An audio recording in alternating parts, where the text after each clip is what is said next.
Como não consta na ordem do dia da sessão de hoje da Câmara Municipal a votação das contas dos ex-prefeitos Joselito Canto e Marcelo Rangel, o assunto automaticamente fica para a próxima semana, ou segunda, ou na sessão da próxima quarta, né?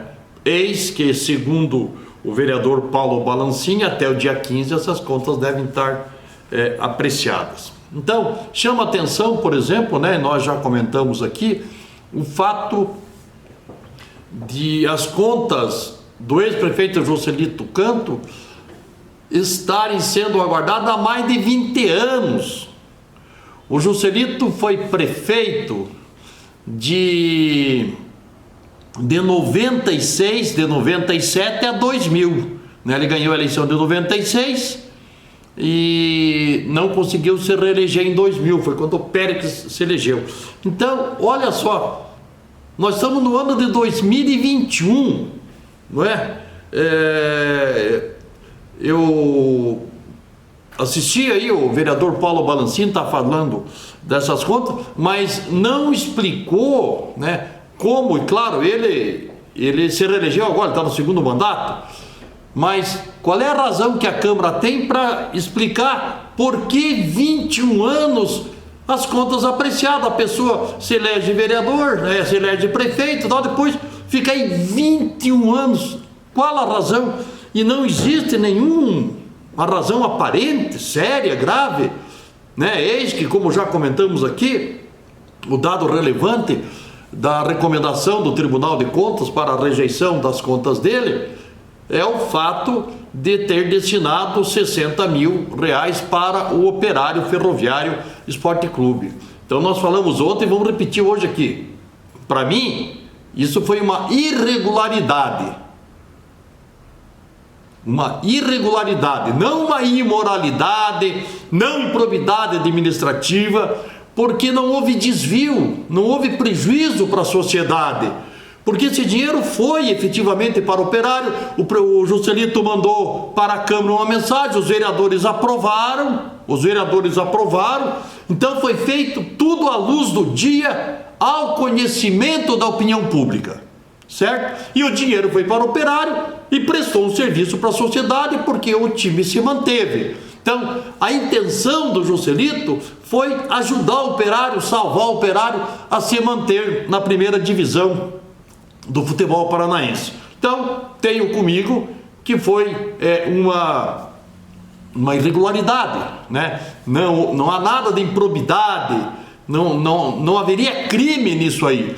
Então, a minha avaliação é que os vereadores devem, neste caso do Joselito Canto, rejeitar o parecer do tribunal e aprovar as contas do Joselito. Encerra essa questão. 21 anos é um exagero, é um absurdo. Muito bem, só que as contas vão ser apreciadas no mesmo dia, então aí já existe alguma segunda intenção, porque as contas do Joselito, elas são muito diferentes das contas do Marcelo Rangel. Então, estou dizendo que o operário, os 60 mil, para mim é uma irregularidade, passível de correção no sentido de não condenar. Vai condenar o Joselito porque ele deu dinheiro para o operário, mas o dinheiro foi para o operário. Se ele tivesse usado o operário para ficar com o dinheiro, era diferente. Não, mas o dinheiro foi para o operário e cumpriu uma finalidade do interesse da comunidade, não é? Então aí efetivamente não existe dolo, como diz o Paulo Balancin. Então as contas do Joselito são muito diferentes das contas do Marcelo Rangel. Eis que, enquanto toda a cidade ficou sabendo dos R$60 mil, a Câmara de Vereadores aprovou, então foi uma questão pública, as contas do Marcelo Rangel, a sociedade não tinha conhecimento dessa transgressão da Lei de Responsabilidade Fiscal, que extrapolou aí em R$12 milhões pagamento de pessoal. Aí houve prejuízo para a sociedade, aí há caso para a improbidade administrativa. Então não há que se misturar a falta de dolo nas contas do Joselito com a falta de dolo nas contas do Marcelo. É água e vinho que os vereadores vão apreciar na semana que vem.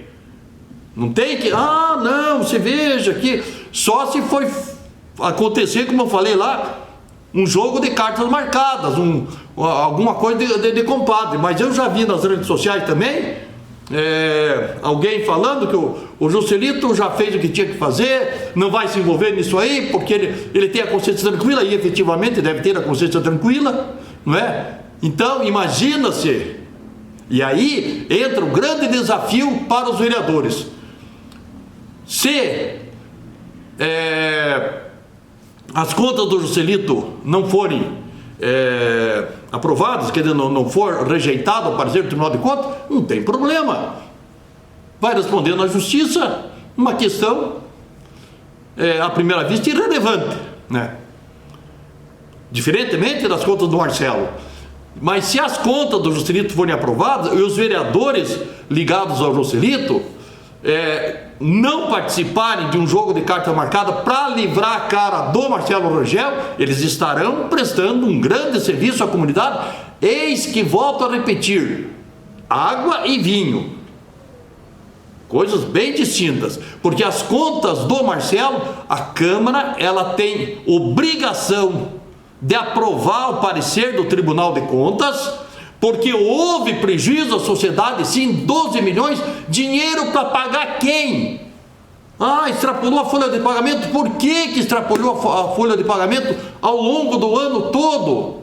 12 milhões, 1 milhão por mês, para pagar quem? Houve uma grande necessidade de contratar técnicos ou de contratar cabos eleitorais. Então aí é um caso concreto para ser discutido e levado, inclusive, para o debate sobre improbidade administrativa. A lei de responsabilidade fiscal estabelece o limite de 51% de gasto. Ele chegou em 54%. Mas vale se perguntar, para quem que foi esse dinheiro de pessoal, além do limite prudencial? Para a área da saúde, enfermeiros, médicos, dentistas? Para a área da educação, foi preciso contratar mais professores, mais serventes, merendeiras? Para a área de engenharia, houve uma grande necessidade aí de contratar engenheiros, aí, técnicos aí de manutenção, de mão de obra? Acho que não. Houve apadrinhamento político, e isso precisa ter um paradeiro, e a responsabilidade agora pertence aos vereadores. O dinheiro público não é para dinheiro para farra, é coisa séria. Olha o que o Bolsonaro está fazendo no Brasil, e olha a oposição que ele está enfrentando por estar sendo correto. Então, a corrupção precisa ser combatida a partir do município. Esse é um dado que pode ser discutido também no contexto da corrupção, porque um gasto indevido, quer dizer, aí beira a improbidade administrativa, um gasto que não era necessário. Querem um exemplo presente? O gasto com a aviação em Campos Gerais, que também não era necessário, mas que a prefeita, a professora Elizabeth Schmidt, criou por despreparo, por incompetência, sei lá, mas ela criou uma despesa que não pertencia ao município. Esse caso desses 12 milhões das contas do Marcelo Rangel. Então o tribunal recomenda a rejeição, e nesse caso é preciso que o parecer do tribunal seja aprovado, como lição para o ex-prefeito que vai ficar inelegível, como lição para a prefeita Elizabeth Schmidt e como lição para os próximos que virão, para que aprendam a respeitar, a zelar do dinheiro que não lhes pertence, do dinheiro público, do dinheiro do imposto, que deve ser devolvido à sociedade em forma de prestação de serviço ao bem comum, não aos apaniguados, aos cabos eleitorais do governante de plantão.